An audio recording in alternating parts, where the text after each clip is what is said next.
Hello guys, welcome to another David Simulator. In today's video we are continuing to work on this printer. Here's what we did so far.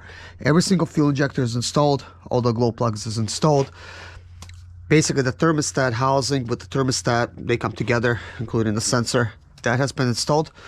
I did remove this high pressure fuel pump, checked the bolts, they were fine, but turns out it was actually still really dirty at the back, so it was kind of leaking. So cleaned everything up, so that's good. We did replace the turbo, we did replace the alternator, all of these pulleys have been replaced, water pump has been replaced. So right now I gotta replace the fuel filter. I need to install the high pressure fuel pump. I already installed the camshaft sensor, and now we need to install the oil separator. And this is where basically I'm starting right now. So this is what this video is going to be about, and perhaps we're going to continue and do some other services right after this. So basically the oil separator like this will run you $670 at the dealer. Very expensive for something like this. So I actually came up with a way to save some money and actually repair it. So let me show you kind of like what it looks like. You need to kind of be careful and just kind of like wiggle this piece out, and then you pull the separator out. It's kind of like going to be just slightly stuck. You could use something like pliers to pull it out. Might actually help, like that. So this is what it looks like, it being dirty. So it has kind of like a styrofoam piece right here. It's like right over it, and as you can see, it's caked with oil. That's all I'm gonna do there. I'm just gonna show you that that's what it looks like. Let's move that out of the side. So this is after I cleaned it with some brake cleaner. This is it right here. All it is a spool of yarn that filters your oil, and there is like a little seal towards the back. You don't want to really like lose that.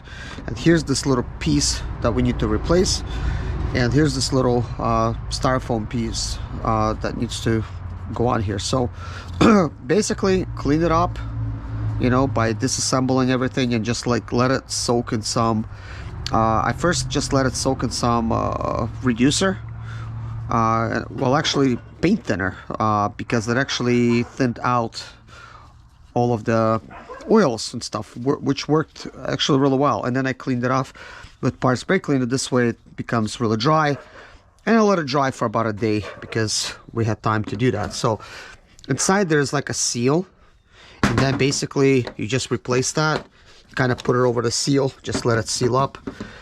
Then you're gonna need to insert this, kind of goes on the side right there and inserts into place. There you go.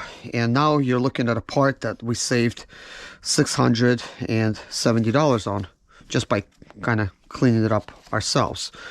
So you might want to wipe off any residual oils that you may have in here and call it a day. This actually was not doing any favors for trying to filter all the oils and stuff, because all of that stuff was going straight into the turbo, and then it was making its way in and spraying everywhere, including here. So it creates quite of a mess.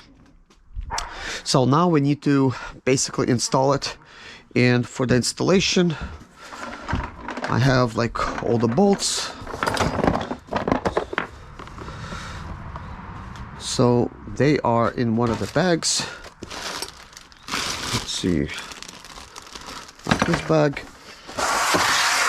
When you actually take stuff apart, it's a good idea to separate everything into like little bags and stuff. That way you can see what you need. So they're actually in this bag. So I'm just gonna separate some of these bolts, and we go from there, because once I install that, then we gotta install the fuel rail and everything else. So here's some fuel rail pieces, and this is the one that connects to the high pressure fuel pump. So we're just leaving that over there for now. These slightly bluish type of bolts, That's what basically goes into holding that oil separator. You know, let's see, I think that's about does it. So we have 4 holes on this side, 3 on that side. So what you want to do is just lightly install them.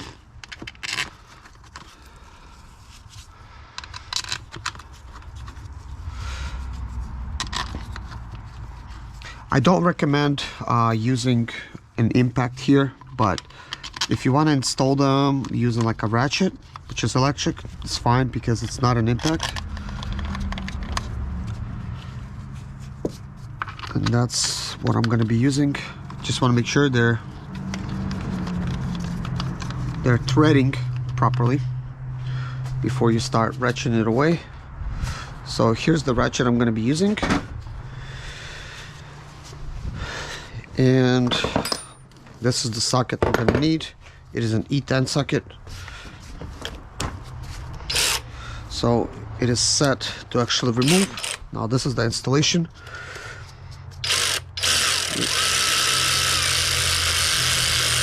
So you want to kind of do it lightly.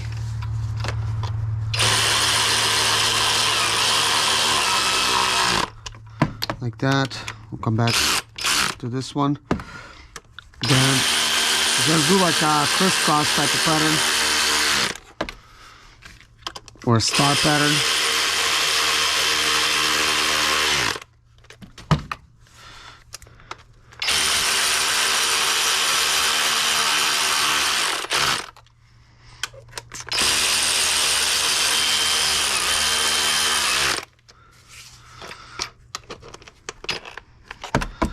So as you can see,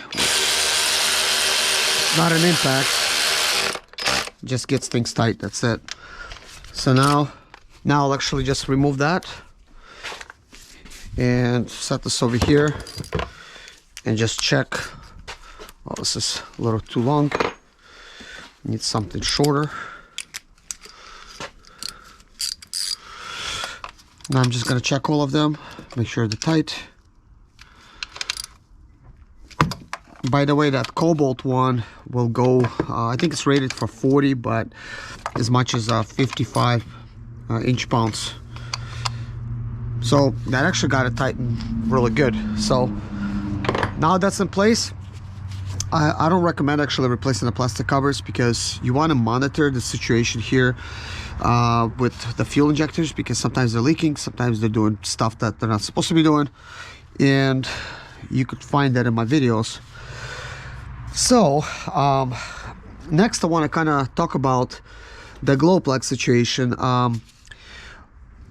As you know, these glow plugs, they get really stuck.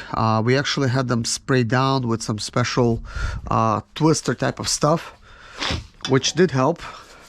This actually helps remove all the glow plugs. I actually used the same stuff to spray down all the injectors, and they came out actually pretty easy after this. But this could be just, we were lucky on this vehicle.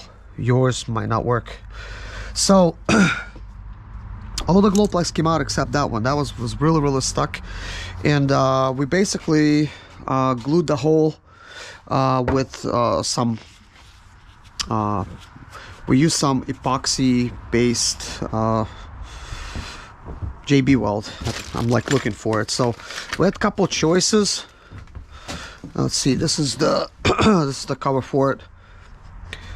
So basically the choice that we end up going with, it has a higher type of strength at 5020 psi. So as you could see in them, this was brand new, and now they're almost empty, kind of. Well, I had to mix a lot of it. This here steel stick, it's also really nice. This would have been my preferred choice for that type of situation, but this only holds like 900 psi. So I went with a stronger type of stuff. Normally I don't recommend basically JB welding your glow plug situation unless you're out of options, and in my case we were out of options. So I want to actually show you what we were faced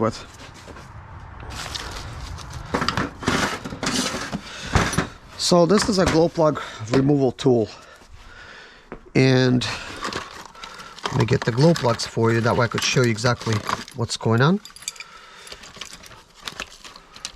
I did kind of some research on it just for this video, well, my research on it. So this is what a normal glow plug looks like. This one came out just fine. See, it's not oxidized. This particular one, it's very, very oxidized, and the reason they get oxidized like this is because nobody uses NTC's lubricant on them. I normally use the nickel stuff, but I'm trying out some of these some copper stuff, which is gonna work just as well. So this costs like $10 at a parts store. So I don't know why, but nobody puts NTC's lubricant on them. This would have really helped with the oxidation.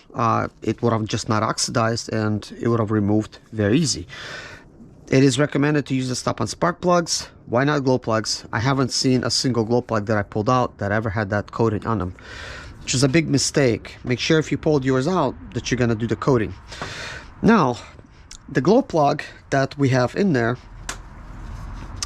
it broke off. This is the broke off piece of it right there.